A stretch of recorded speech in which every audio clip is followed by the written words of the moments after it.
This is day 2 for me, dropping down from my 5.5 55 litre to a 4.5 32 litre. So this is my first wave. My hair's dry, obviously, and I'm not very good at getting up on it. So what I'm doing on the Crumb and Alley, I'm running in with a swell. I've got a bit of a bump. Just getting up slowly, back foot first, then front foot, and then I roll off and I turn back out. The back foot, front foot first. Like, just do whatever suits you. Don't sort of listen to me. So now I'm up. The 4.5 is actually quite comfortable to ride, and so when I'm actually heading out, it's sort of quite nice. So what I want you to watch here is actually as I pop over the swells, I'm backing off the throttle a little bit, and I'm just jacking the foil up. So you don't want to keep the gas on the whole time. So just running out, and it's very big outside, so I'm just hanging inside. And I'm just sort of rolling around, just going to see what I can pick up. So this is a good example of what I do. And here I am sort of on the gas, and just turn around, and this is more of a pressure wave than a swell, so I'm still chasing it. But the thing that everyone does wrong, you can see I've got the throttle on hard, is they keep the throttle on too long. So I've let the throttle go, and just watch how much I accelerate. So the prop actually slows you down. Okay, so the foil is going to move you much faster. Okay, it's only short run. I'm going to roll off. I pre-spun the prop before it dropped down, and now I'm just heading back out. Yeah, bloody suppers. So here we go. So I'm heading back out in the channel. So I'm still in the Crumb and Seaway entrance. As I said, it's very big outside.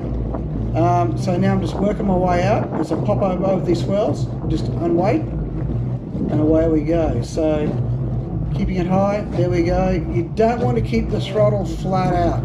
I'm only on a 15 centimetre mast, so I'm just rolling over the tops of those. If you keep the gas on too much, what it does, it actually grabs and it can pull you down as you go over the tops of those waves. So now I'm going to try and roll around, get this one here, and boom, let the throttle off, and away you go. Woo. Smoking. A few little pumps. Now here's the interesting thing here. Watch this. I stop pumping and I start turning, and I'm accelerating. So you actually go faster turning than trying to pump the guts out of the mofo, right? So here I am. I pre-spun the prop, heading back out.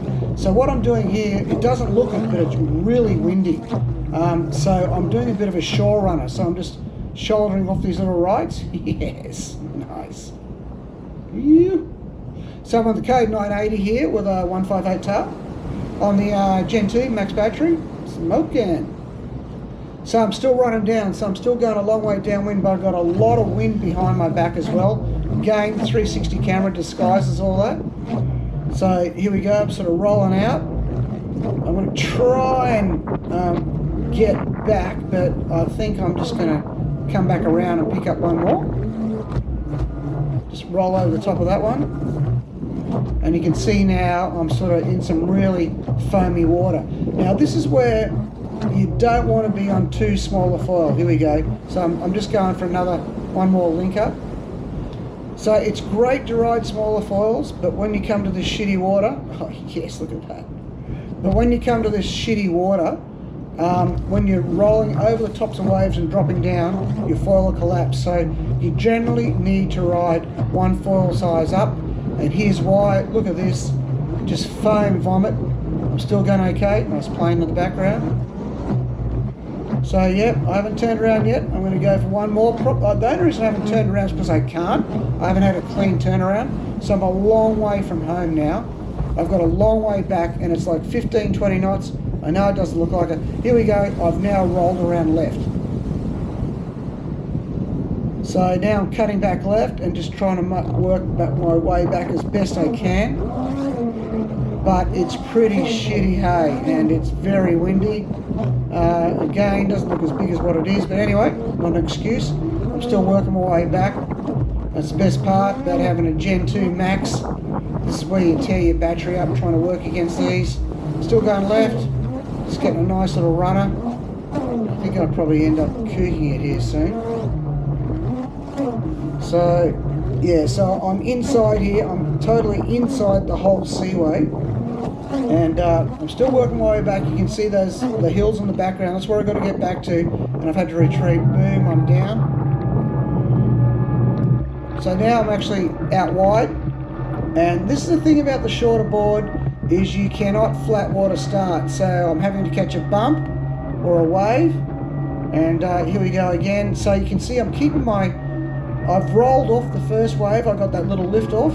I'm keeping the pressure on my front hands, back foot, but I've been going so long, I've actually come back behind another wave, so I've dropped down the back of that wave, then I cut back out. So that's not a pretty example, but just being patient and seeing how I go, and boom, blew it, I'm back in. So here we go, we'll try it again. Now this is the problem, is I'm looking for a swell that's not too big. So it's like I was saying, it's very big outside, so I'm hunting around, I'm trying to get like a bit of a chip in of something. So here we go, here's something coming through, bit of a double arm paddle. Okay, so what happened there was when I did the double arm paddle, it wasn't a disconnect, it's because I sunk the nose, is why it disconnected. Okay, so here I am again, it's a double arm paddle, you can see the nose is up now, I've still got good connection. Keeping the pressure on, don't get to your knees too early, build that speed, build the speed, get up to your knees, doesn't have to be pretty, see I've got the nose up. And then I roll over the back of another one, that was a big one coming through, but anyway, I made that, so a win's a win. So now I'm heading back out and I'm punching into the wind. Again, doesn't look like it, but you can see Currumbin Elephant Rock and my headland in the background there. So I'm out wide and I'm in the full wind window. So it's probably 18, 20 where I am now. And you can see it's rougher where I was before, so it's pretty shitty. So I'm gonna try and go out as far as I dare. So I'm pushing into the wind. And you can see I've got the motor just squirting on as fast as I can go. It's just full throttle, there's no feathering it. And I'm just going to look for one and just try and roll around. I was trying to find a big one, this is a medium sized one, and boom, here we go, away we go. Okay, so this doesn't look big, this is way bigger than what it looks. So now I'm fully lit, so you can see my arms are flapping around everywhere. So what you want to do when you've got one of these big ones is you don't want to go straight. You want to try and cut some angles, okay? Not big cutbacks, but just try and cut some angles. So you just come through, keep your momentum, keep your knees bent, weight on your front leg, and you've noticed this whole time from power to free surfing, my feet haven't moved, which means I've got my foil balanced beautifully. You can see there, I'm just sort of rolling off. And here we go, it starts to line up a little bit, and yes. And I think this ends pretty shortly because I get smoked. But anyway folks, boom, get out there, have a crack.